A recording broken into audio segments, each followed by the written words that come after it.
So hello everyone and welcome.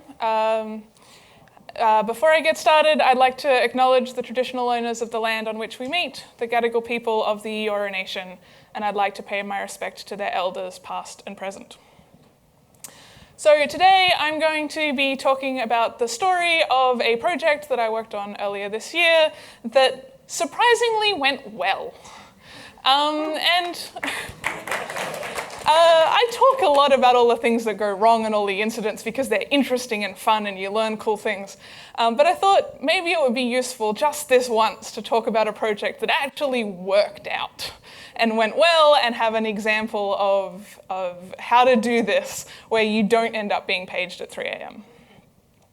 I'm going to be going through a specific story with specific details, which is probably not going to be exactly the same as what you're going to be doing in your day-to-day, but the details are what give nuance and interest to the story. So I'm hoping that as you're listening, you're thinking about how this relates to what you use. Maybe you don't use Redis. Maybe you have a larger scale system than what we have. But how does this relate to what you're working on? And feel free to grab me afterwards and let me know. So what's the scene? What are we doing? What is this project? So Buildkite is a CI/CD platform. We help you run your tests and tell you if your code is broken. We can also help you deploy. We're a pretty small team. This is, as of the last time they updated the website, this is a picture of every single person that works at Buildkite. From my sense of listening to other talks, we might be one of, if not the smallest company that's had people up on stage this week. So our scale issues are slightly different to some of the others, but still interesting and useful. We've got about 30 engineers in total at the moment-ish. It's growing. So the parts of our architecture that are interesting for this story, all of our customers run agents on their own machines. That's what actually runs all the tests. We don't run that. We don't see our customer's source code. All that stays within your box as a customer. But all of those agents have to talk to something so we can control them, which is our agent API, which is just a bunch of web servers. And behind that, for simplicity, there's Postgres, which is storing all of our SQL, source of truth, consistent data, and Redis. And this talk is going to be about Redis. And I've been a web developer for a while. I've done a lot of migration of data in an SQL database. I've run that road. I've read that blog post. I kind of know how to do that. But I hadn't really thought about what it means in a different type of data, like what we have in Redis. So this is me figuring out what comes across and what's different. So what's Redis? Good question. Redis is an in-memory key-value data store. So benefits, it's super fast. Generally, when you're querying something in Redis, the cost is your network, not actually anything that's happening on the Redis server. But it is ephemeral because everything is in memory. Power goes out, your data's gone. You might have a replica, power goes out on both of them, your data's gone. So we use this for caching. We use this for high churn temporary data, like managing our background queues.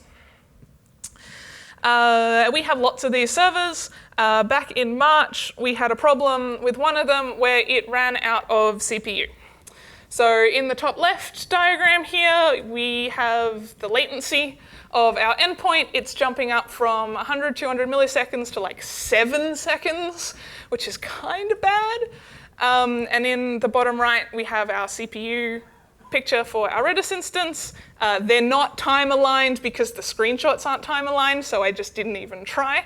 But those spikes of CPU where it suddenly jumps up to 100%, those line up with the high latency. So it's pretty clear CPU usage is bad. It's also pretty clear that this isn't kind of linear. CPU usage is bubbling around, it gets to about 85%, and then it jumps straight to 100. So we've got this giant performance cliff at about 85% CPU. So okay, we're CPU bound, let's get a bigger one. We got a bigger one, we moved over to the newer one, and everything got better again. A couple months later, This is our CPU usage over time. Yellow there is our 85% performance cliff. We're getting real close to where we know it's going to go bad. But, you know, we've solved this problem before. We get a bigger one, right? Well, unfortunately, we've kind of run out of bigger ones. You might remember from the keynote back on Wednesday that computers, individual cores on a computer aren't really getting faster. All we're getting is more of them. And Redis is approximately single-threaded. So adding more cores just ups your AWS bill and gives you no actual benefit. And we're now running on basically the fastest single-threaded performance we can get out of a server on AWS. So if we can't make it bigger, we have to have more than one. And no one likes having more than one, but here we are, we've finally made it to this point. All right, so how do we split the data up? What are we going to be doing? We had a bunch of conversations about, are we going to split different types of data into different servers? Are we going to be sharding? And then we did the obvious thing. If you go to Google and you type in, how do I make Redis scale? And it comes up with this thing called clustered Redis. It's like, cool, what's that? It's basically some out-of-the-box sharding for Redis. It is hash-based. You take the key that you're querying, it hashes it, it figures out which server that goes to, and then goes and queries the right server. And you get it basically for free. You tick the box on AWS to say, I want to run in clustered mode, and now you have clustered Redis. The client needs to know which server to talk to, but the clients that we had already supported that, so yay. All easy, we can just do this, right? No trouble. There is one caveat, and that is if you're querying multiple keys at the same time, they'll have to be on the same server. They'll have to be on the same shard. There's a way to force that to happen. If you put part of your key in curly braces, it only hashes that bit. So you can put all of your organization on the one shard if you want. So then we had the fun question of, is that a blocker? And you can go around and ask the people at the company, and what's the bet that someone in your company just knows exactly which data you query together in one hit and can just answer this question? So we had to go and do some work, search the code base, run some tests, investigate.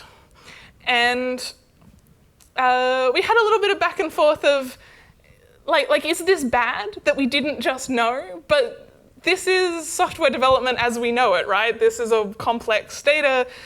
Our code is large. You're not going to just know. So the skill of being able to go hunt for these things was more important than just knowing the answer to the question. So we spent some time, we went looking, we figured out what data we have, which was really handy. And the short version is we figured out that it will work. We also figured out we didn't need a whole organization's data altogether.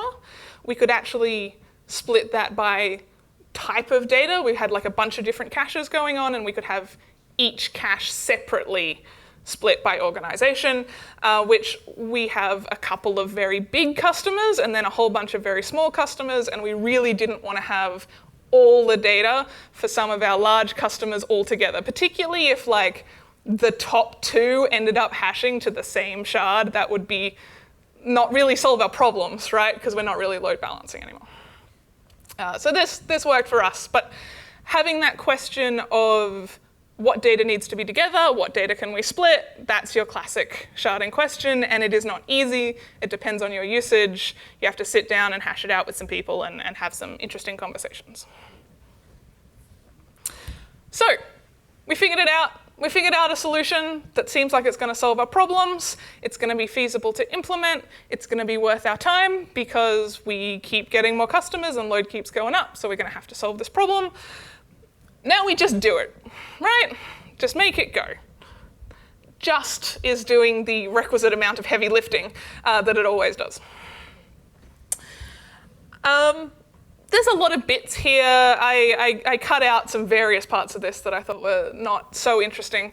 But But we went through our code, we made it work, we made it so we could actually test it in CI and find all the places that were doing things that weren't compatible with clustered Redis. So now we're ready to actually spin up the new instance in production and actually move our traffic over.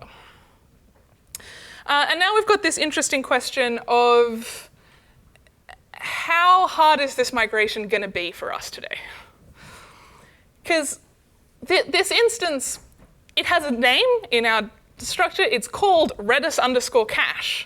And because it's called a cache, it obviously is a cache, and there's only cache data in there. And if that is in fact true, all we're going to need to do is just update the app, talk to the new server, it starts empty, it'll load all of its data out of the backend and put it all in the cache, and everything will be happy and will be done in an hour. Great, just a config rollout. If everything in there is source of truth data, there's like 10 to 20 different types of data, there's multiple classes interacting with it.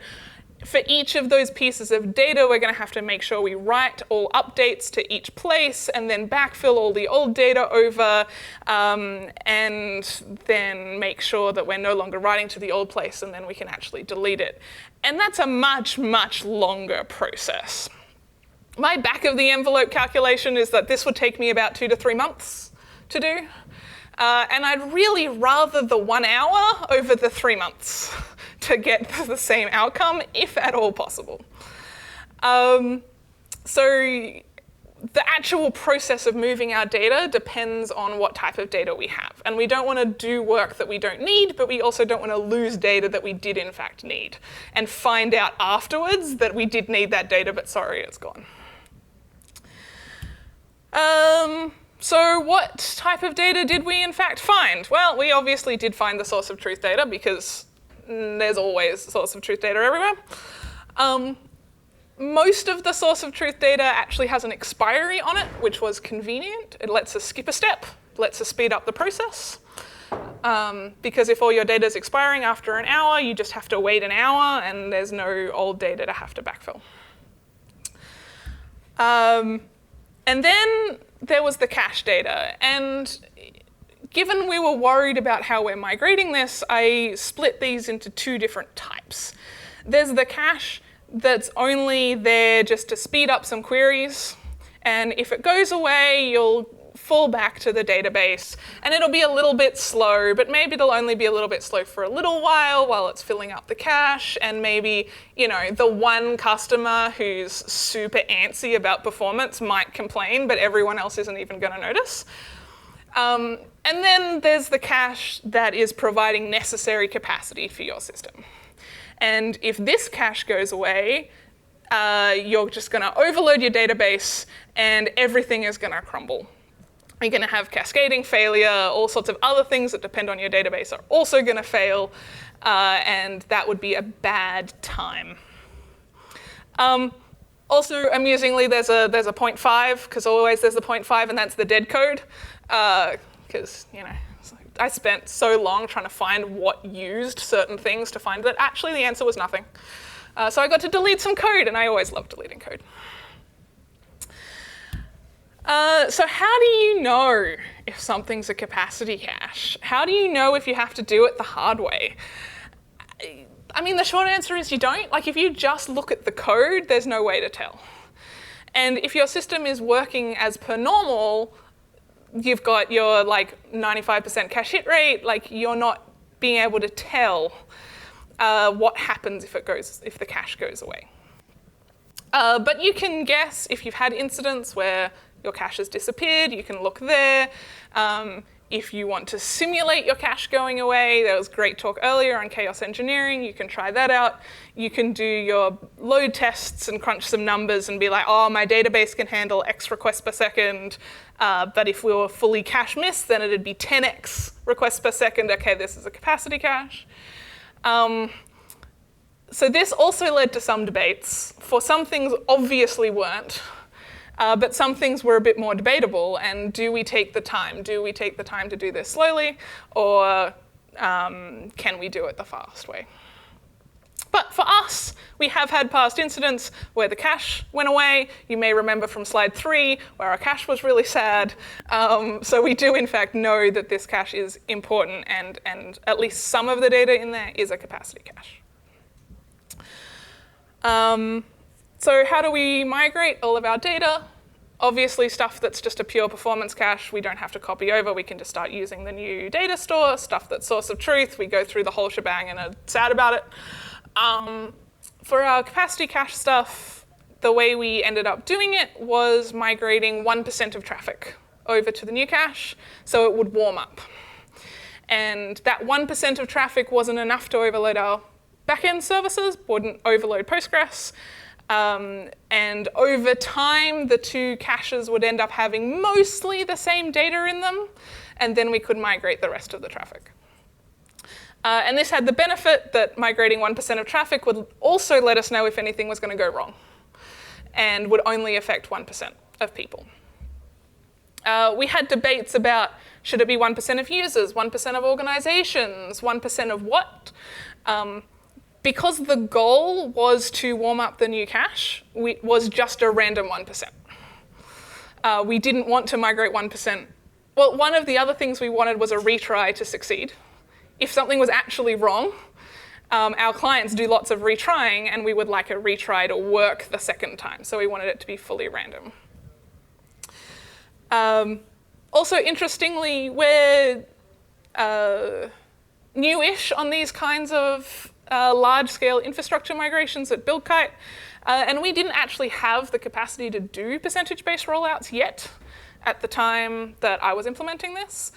Most of our feature flag things had been, we've built a cool new feature, we're going to turn it on for us and make sure it works, and then we're going to turn it on for the customers we've talked to who are friendly and nice, and they can test it and see if it works and let us know the bugs when they're not going to yell at us about it, and then we'll turn it on for everybody. And that was our usual rollout strategy.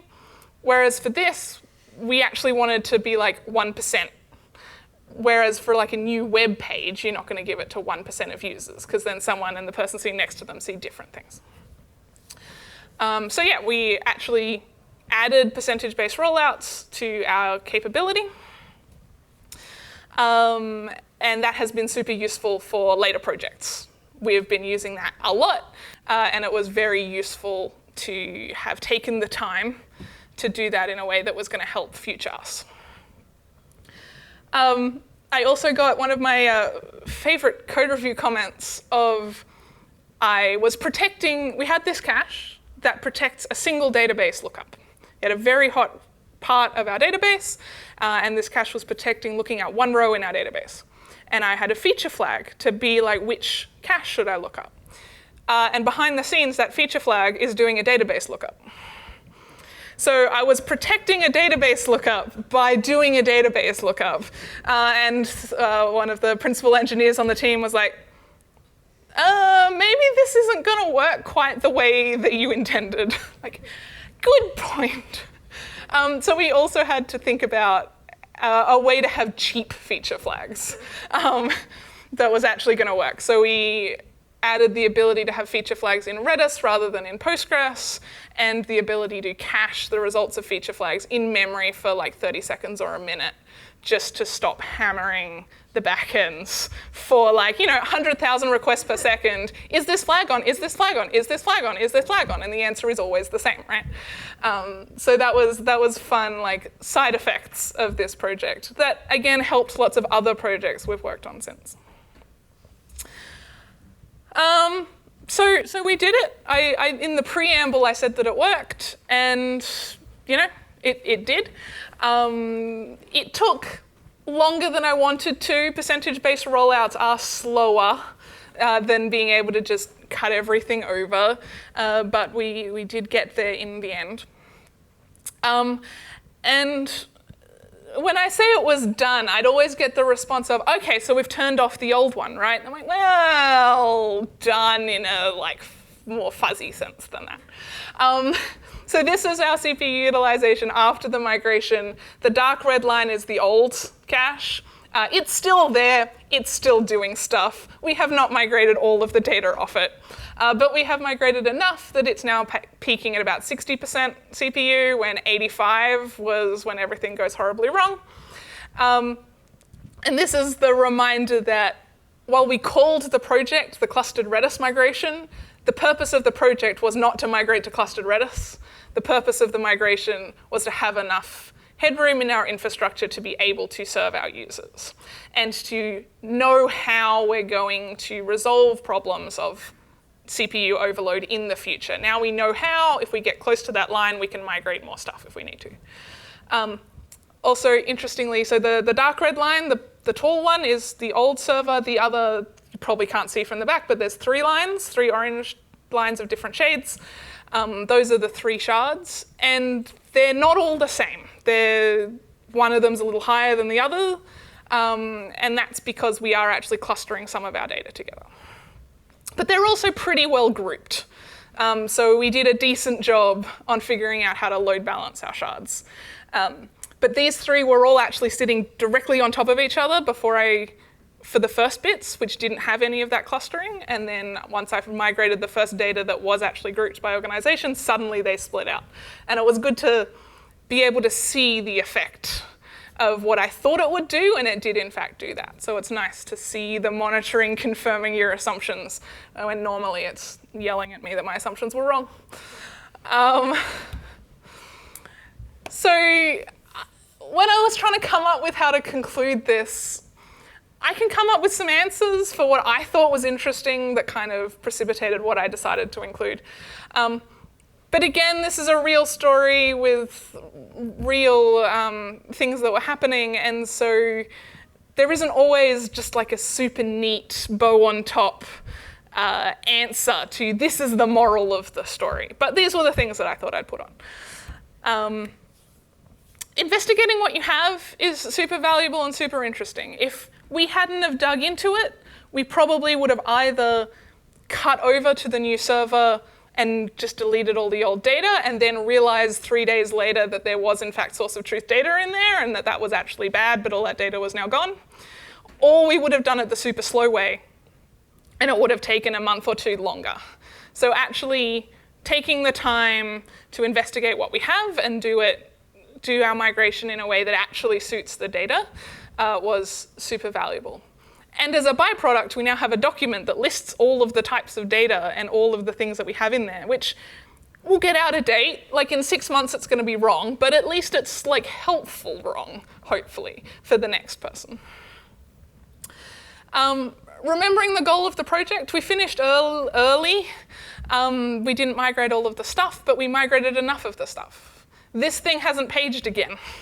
This thing hasn't caused us issues again in 6 months, while it had caused problems repeatedly before that. So we met our goal, even though it wasn't what we labeled the project as. And that goal also helps to tell the story. And a lot of these types of projects are invisible. Success for this project was no customer noticed that anything happened. And that's great for talking for externally, but internally, you want to be able to do this project again, right? The next thing something like this comes up and you want to do a proactive project, you want to be able to point at something that you did before and was like, well, last time we did this and it was useful. So taking the time to tell everyone and finding a way to communicate, particularly outside of engineering, that you did something and that it was useful and that it was important, because people can't value what they can't see. So I took a variant of this talk with less technical details, to our company-wide town hall, and I talked about it for like 5 minutes. And my favorite response was there was someone from people operations, so like HR, and someone from the marketing team, and both of them were like, I mean, I didn't really understand all of it, but I understood a decent amount, and I'm really glad that you talked about it, and I'm really glad that I now know some of what you guys have been up to. And I think that that's super important for us to try and sell so that we can continue to do this proactive work in the future. That's all. Thank you all.